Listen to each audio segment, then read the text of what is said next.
Allez, bonjour à toutes et à tous, très heureux de vous retrouver. Allez, on fait le petit point sur nos flux, puisqu'on est mercredi. Alors, petite précision, je vais probablement pousser une mise à jour sur Framework aujourd'hui, si je trouve le temps de le faire. Pour information, ça se fera sous la forme de... Je crois que c'est version 5.3. Je vais juste en profiter pour vous le montrer, comme ça ce sera fait. Alors, je vais virer l'autre en attendant que vous puissiez voir la diff.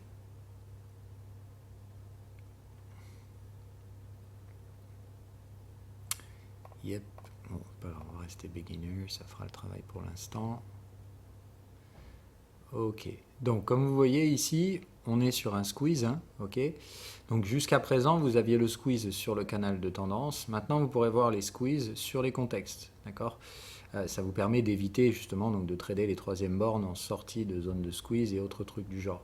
Donc vous l'avez ici légèrement grisé, je ne sais pas si vous le verrez sur tous les écrans, mais voilà, globalement ça vous permettra donc de voir les squeezes. Ici c'est surtout, donc je vous dis ça parce que c'est parfaitement le cas, je vous rappelle que si on re-squeeze à nouveau ici, pareil, il ne faudra pas retrader la troisième borne, etc. Bon, pour l'instant, ça paraît assez peu probable. Mais voilà, juste petite précision. Donc, ça, c'est tout. Et donc, je vous pousse ça normalement dans l'après-midi. Il y a deux, trois autres petites modifications, mais ça reste très mineur. Voilà. En attendant, donc, ceci dit, ce qui est important de comprendre ici, donc, c'est il n'y a toujours pas de retournement. On fait tout pour squeezer à court terme sur le S&P 500, ce qui m'invite quand même à penser qu'à un moment donné, on va s'en manger une.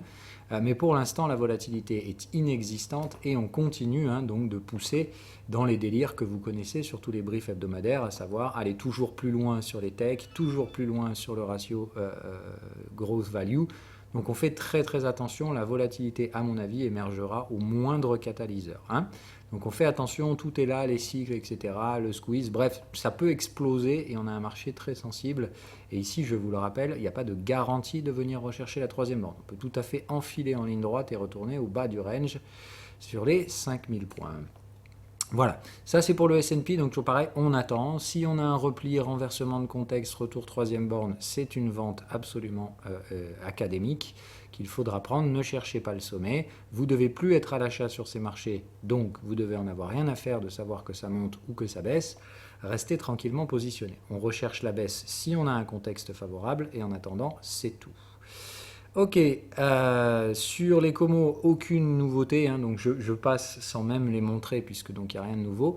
On va directement sur les cryptocurrencies où là il se passe des choses puisque donc on est venu chercher nos bornes de volatilité comme prévu. Alors évidemment ici, hop, vous les voyez pas en mode beginner, mais tac, ok. Alors, est-ce que je peux avoir ma volate? Ok, voilà, donc borne de volatilité convenue. Bon, attendez, je vais remettre mes indices, voilà. Donc bornes de volate qui se sont fait traiter tranquillement, hop, à ce niveau-là. Donc on est venu les chercher comme prévu. Pour ma part ici, les trades ont été déclenchés en âme et conscience, puisque comme d'hab, je vous dis, quand on arrive sur l'objectif, c'est toujours le moment où vous voulez plus faire les choses. Parce que vous trouvez toutes les bonnes raisons de ne pas vous positionner. Moi, j'ai pas hésité une seconde. Voilà, donc Ether, Bitcoin. J'ai pris aussi Chainlink. Évidemment, j'ai rechargé de l'atome sur le point bas de la pattern de Wyckoff en spring, qui n'était pas garanti, on l'avait bien discuté, mais qui a été traité. Donc je pense que les cryptos, un point bas local pourrait avoir été trouvé, mais rappel, attention à toutes les cryptos qui n'ont pas de stratégie de flux, parce qu'elles n'ont pas touché de point bas mensuel. C'est-à-dire, pour ma part, aujourd'hui, il n'y en a que 2 ou 3 qui peuvent être tenus sous ce scénario de flux. Et Chainlink en fait partie. D'accord. Donc Chainlink, pareil, on est venu chercher ces mêmes bornes de volatilité déjà. Et ici, on est sur une structure de flux potentiel parce que, en mensuel, on a bien touché la borne. D'accord. C'est tac, tac, borne mensuelle. Donc là, on peut avoir des démarrages de flux. Ok. On a bien fait fin de cycle. Tout montre ici qu'on avait un bottom sur ce range mensuel. Donc dans ce cas-là, ok pour traiter du flux 4 heures. Ok, parce que donc la dernière fois je vous ai dit qu'il n'y avait que Bitcoin et Ether et c'était une erreur. J'entends bien, donc je corrige évidemment cette erreur. Ok, donc ici on a le premier départ de flux. Bon, vous voyez que c'est très brouillon parce qu'on a eu cette forme ici d'accumulation plate, très très longue. Cette espèce de range, hein, ça me fait penser à Atom. On tente de casser le point bas ici, le fameux spring, bref, j'en sais rien, mais en tout cas ici c'était un gros bordel sans nom. Hein, vous voyez que sur le support mensuel, ici il n'y a jamais eu de départ de flux. À chaque fois que ça pourrait démarrer, et puis d'un coup, boum, on s'envoie comme des brutes. Et évidemment, pour ma part ici, payer les bornes de volatilité basse, c'est cadeau. Voilà, c'est à peu près tout. Hein. Donc pour ma part, je dis des tokens qui ont des contextes mensuels, il n'y en a pas beaucoup. Parce que ça veut dire, pour la plupart, il faut qu'ils soient là depuis au moins 2019-2020. Ce qui n'est donc pas le cas de tout le monde. Hein. La plupart, je vous rappelle, ont été créés durant les derniers bouboules pour aller chercher les débiles, etc. etc. C'est là que l'antériorité fait son effet. Voilà. Donc à surveiller, rappel de bien appliquer les règles correctement s'il vous plaît. Donc normalement vous devez tous être maintenant sur des trades de flux en Ether, en Bitcoin, éventuellement en Chainlink. Cas particulier d'Atom si vous voulez trader la structure de Wyckoff qui est donc venu chercher le point maximal de tension. Hein. En même temps, hein, tout le monde est allé de façon corrélée. Alors attention, Wyckoff peut aller un petit peu plus bas, hein, mais là le but c'était juste de casser déjà au moins le point bas de la structure.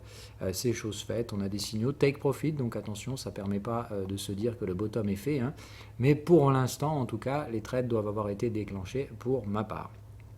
Voilà, c'est tout pour cette semaine, donc j'ai pas grand chose d'autre à dire, c'est juste confirmation du biais qui avait été pris avant.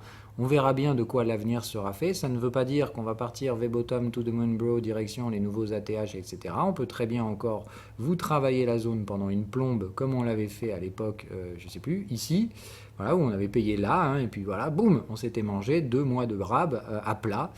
Avant de repartir. Et pour Ether, je me souviens que ça n'avait pas été à plat. Hein. Ça avait justement été, je continue à travailler légèrement à la baisse, les points bas avaient été cassés, etc. Okay, donc pareil, résilience, hein, ça ne veut pas dire ici qu'on ne va pas revenir chasser de l'Ether à 2006, etc. Ça veut dire le prix à payer, c'était 2009, on en avait largement parlé. Bitcoin, pareil, le prix à payer, c'était 54 000. Vous êtes dessus, tranquille. À partir de maintenant, vous laissez faire. Vous avez une gestion du risque qui permet d'absorber des baisses si elles se produisent. Il faut garder la psycho. On ne sait pas de quoi il fait demain. Il suffit juste de répliquer les patterns quand vous les voyez et de ne pas les inventer quand elles n'existent pas. Voilà. Je vous gaspille pas plus de votre temps cette semaine, c'est très court, concis, parce qu'encore une fois, le travail, on l'a fait en amont, et qu'il, dans ce cas-là, appliquer, c'est la chose la plus simple à faire, et du coup, ici, à mon avis, on va pas blablater pour rien. Allez, ciao, ciao, à bientôt.